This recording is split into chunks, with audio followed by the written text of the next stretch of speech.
Lecture special education बनना और PhD scholar में एडमिशन लेना एक सफ़र है, एक कहानी है, और इस कहानी के इख्तिताम पे आप सबके लिए कुछ दो बातें ऐसी करूँगा जो यकीनन हमें ये सोचने पे मजबूर करेंगी और हमें प्रैक्टिकल होने पे, ऑप्टिमिस्टिक होने पे जोर देंगी। ये कहानी अब्दुल्ला की है और अब्दुल्ला मैं खुद हूँ। 1999 अक्टूबर पाकिस्तान नेवी में बतौर कमांडो मैंने ज्वाइन किया। 11 ईयर सर्विस की, और इस 11 ईयर सर्विस के दौरान ही विजुअल इंपेयरमेंट का इश्यू हो गया। मैंने इसी मौसम में ठंडे पानी में रहना सीखा, जंगल में, पहाड़ों में प्यास लगने की सूरत में दरख्तों की छाल से पानी निकालना सीखा, भूख की सूरत में पत्ते खाना सीखा इस मुल्क के लिए। 11 साल की सर्विस के दौरान विजुअल इंपेयरमेंट का इश्यू हुआ, और जब मैं आ रहा था तो मेरे एक दोस्त थे नेवल ऑफिसर्स, उन्होंने मुझे दो बातें की। पहली बात कि अपने ऊपर कभी रहम नहीं करना, और दूसरी बात कि फौजी जब तक जिंदा रहता है, कमांडो जब तक जिंदा रहता है, जिंदगी में कभी हारता नहीं है।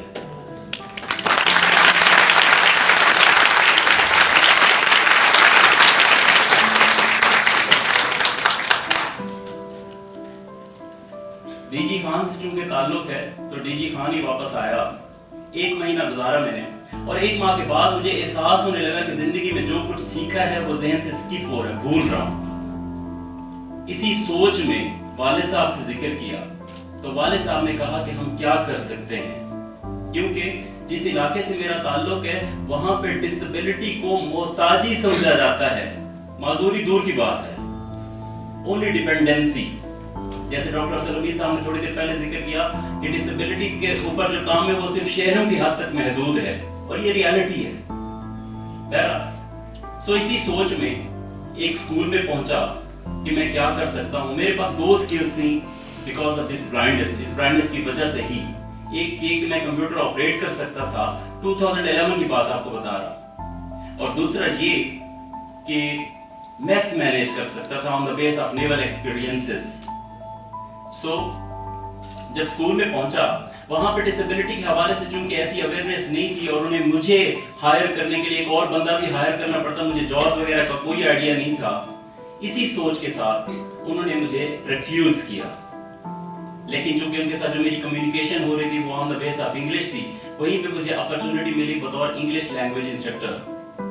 सो मैंने मुख्तलिफ स्कूल्स में 5 इयर्स पढ़ाया एज अ टीचर्स ट्रेनर, और साथ ही मैंने ग्रेजुएट किया, ग्रेजुएशन बहाउद्दीन यूनिवर्सिटी मुल्तान से। यहाँ पे एक छोटी सी बात आपको शेयर करना चाहूँगा कि मुझे ये भी नहीं पता था कि ब्लाइंड पढ़ते कैसे हैं। मैंने without any books, without any preparation graduation के पेपर दिए और फर्स्ट अटेम्प्ट में क्लियर किए।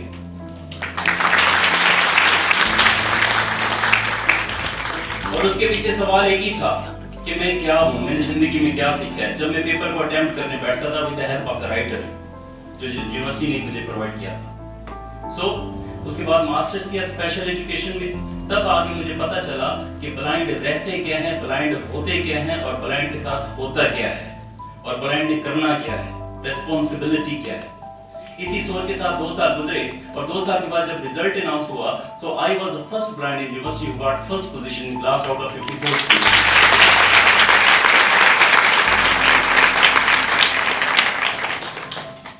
इसी तरह जॉब भी चल रही थी क्योंकि जिंदगी के बाकी मामला भी चलाने थे। सो प्राइवेट सेक्टर से स्विच करने का सोचा। Thank you.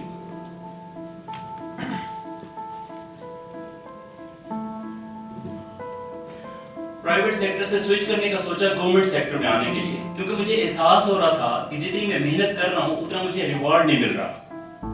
इसी सोच के साथ बतौर क्लर्क मैंने अप्लाई किया गवर्नमेंट इमर्सन कॉलेज मुल्तान में। एक ही सीट थी और 50 कैंडिडेट्स थे, और टाइपिंग टेस्ट में आई टॉप्ड।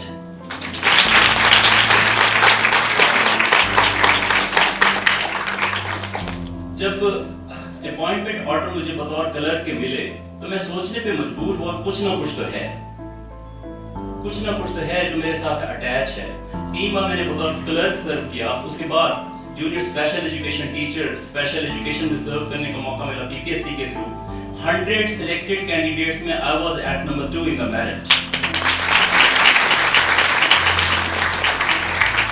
इस रिजल्ट पे फिर मैं सोचने पे मजबूर हुआ कि कुछ ना कुछ तो है, कोई ना कोई ऐसा काम है जो अल्लाह पाक की ज़ात मुझसे लेना चाह रही है। 2 साल मैंने special education school DG Khan में सर्व किया। मुझे ऐसे बच्चों से भी मिलने का इत्तेफाक हुआ, एक्सपीरियंस हुआ कि इसी मौसम में जिसमें हम लोग suit booted whatever we do, हम लोग सब कुछ करते हैं, उनके जिस्म पे सिर्फ एक कमीज होती थी और होती है आजकल भी। तो मुझे एहसास हुआ कि मुझे अपने तौर पे कुछ ऐसा करना चाहिए इनके लिए, क्योंकि जॉब तो है, मीटर तो चल रहा है, महीने के एंड पे मुझे सैलरी तो मिल जाएगी, what I am doing as a human being. So इसी सोच के साथ मैंने एक प्रोजेक्ट स्टार्ट किया इंडिविजुअली, अभी भी चल रहा है, और वो ये था कि स्टार्ट मैंने अपनी फैमिली से किया, ज़कात और डोनेशन लेना इकट्ठे शुरू कर दिया, और रिस्पांसिबिलिटी क्या ली कि राशन लेके इनके घर पे पहुंचाना है।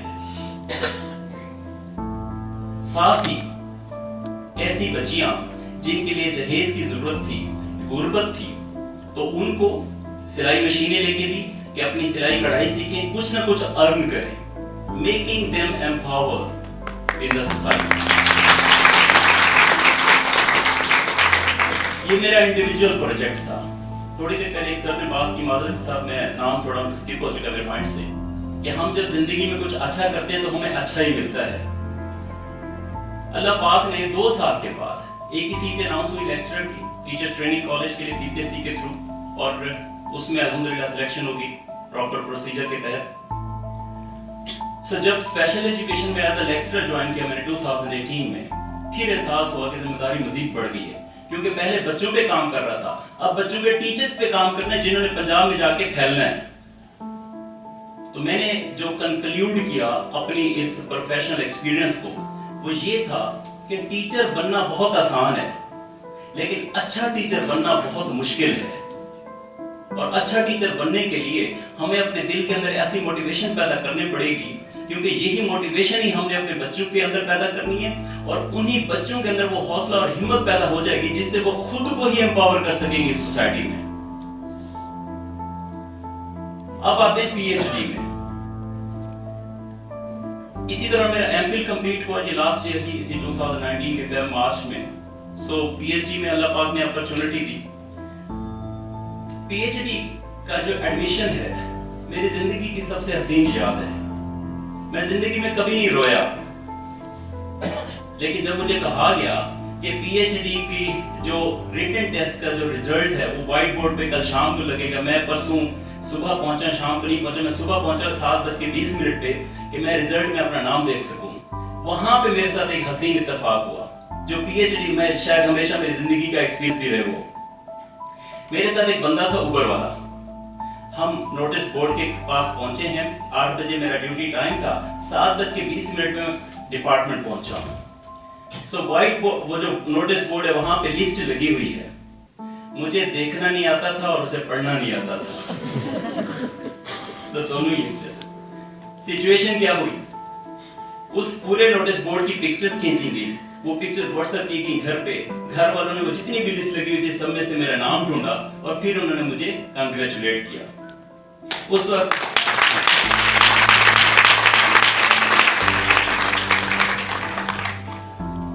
मेरी आंख में आंसू है, और ये जिंदगी में पहली दफा ऐसा हुआ कि मेरी आंखों में पानी आया। वो पानी इसलिए नहीं आया था कि मैं कमजोर था या मैं कमजोर हूं, वो पानी इसलिए नहीं आया था कि I was unable to read the notice board, वो पानी इसलिए आया था, वो जो मैं कहता था ना कुछ है, मैंने उस दिन रियल अपने अल्लाह की जात को अपने साथ महसूस किया कि मेरे बंदे तू अकेला नहीं है।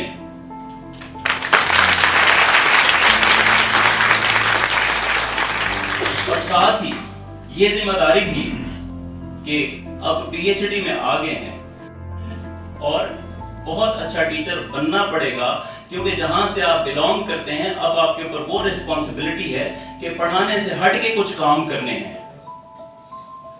ज़हन में रखें, छोटी सी गुजारिश करूंगा सबसे कि जब हम किसी के लिए कुछ अच्छा करते हैं तो आप यकीन करें कि आपको वहां से अता होता है जहां से आपने सोचा भी नहीं है। आज आप किसी के रास्ते से कोई रुकावट हटाएं, फिर आप एक्सपेक्ट करें कि आपके रास्ते से वो रुकावट, कोई और रुकावट हट जाएगी। अच्छा टीचर बनने के लिए जो मोस्ट इंपॉर्टेंट चीज है, डॉक्टर हमीद साहब ने 4 चीजों का जिक्र किया था ना, if I am not wrong, education थी और एम्पावरमेंट, क्वालिटी और प्रोटेक्शन, इस तरह के 4 पॉइंट्स इस तरह के। इन 4 चीजों के बैक पे जो सबसे इंपॉर्टेंट चीज है वो हमारी मोटिवेशन है। अपने दिल के अंदर वो जज्बा पैदा कर लें और इस सोच के साथ कि हमें कोई देख रहा है, और जो देख रहा है उसने आपके लिए हर चीज प्लान करके रखा हुआ है। अब आपकी मर्जी है कि आप उसकी प्लानिंग पे मुताबिक चलें या अपनी कोई प्लानिंग क्रिएट करें। You have to decide in your life. आप सबके लिए दुआ को हूँ, मेरे लिए भी दुआ कीजिएगा, हमेशा लोगों के लिए आसानियां पैदा करते रहें ताकि आपके लिए आसानियां पैदा होती रहें। बहुत शुक्रिया।